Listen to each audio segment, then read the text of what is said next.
Friends, సగ్గుబియ్యం గంజి ఎలా కాసుకోవాలో చూద్దాం. ముందుగా ఒక కప్పు సగ్గుబియ్యం తీసుకున్నాను, నానబెట్టానండి. 2 గంటలైతే నానబెట్టాను.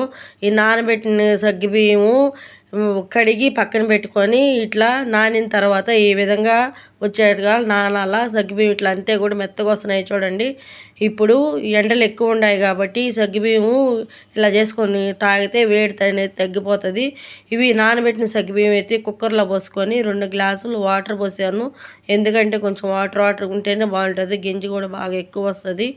ఇవి 3 విజల్లు 4 విజల్లు రానిచ్చి గ్యాస్ బంద్ చేసేసుకోవాలండి. ఈ గ్యాసు ఆఫ్ చేసుకొని ప్రెజర్ అంతా పోయిన తర్వాత గెరిటితో బాగా కలుపుకొని చక్కెర 1 కప్పు, సగ్గుబియ్యం అయితే చక్కెర కూడా 1 కప్పు వేసాను. తీపి ఎక్కువ కావాలనుకునే వాళ్ళు కొంచెం చక్కెర కూడా వేసుకోండి. ఇవి కచ్చపచ్చ దంచిన యాలకులు 2, 3 వేసుకొని ఇవి ఇందులో వేసేసుకొని గెరిటితో బాగా కలుపుకోవాలండి. స్టవ్ మీద పెట్టి సిమ్లో పెట్టుకొని ఉడికించుకోవాలి 2 నిమిషాలు.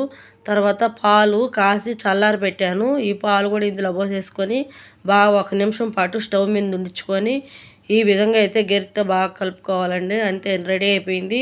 వారంలో 2 సార్లు తీసుకోవచ్చండి. ఈ సగ్గుబియ్యం గింజతో చాలా వేడి అనేది చాలా తగ్గిస్తుంది. కొంతమందికి షుగర్ ఉంటుంది కదా, వాళ్ళు దీంట్లో సాల్ట్ అయినా కలుపుకొని తాగొచ్చండి, అలా అయినా తాగొచ్చు. చాలా బాగుంటుంది. మీకు ఎలా కుదిరిందో మాకు ఒకసారి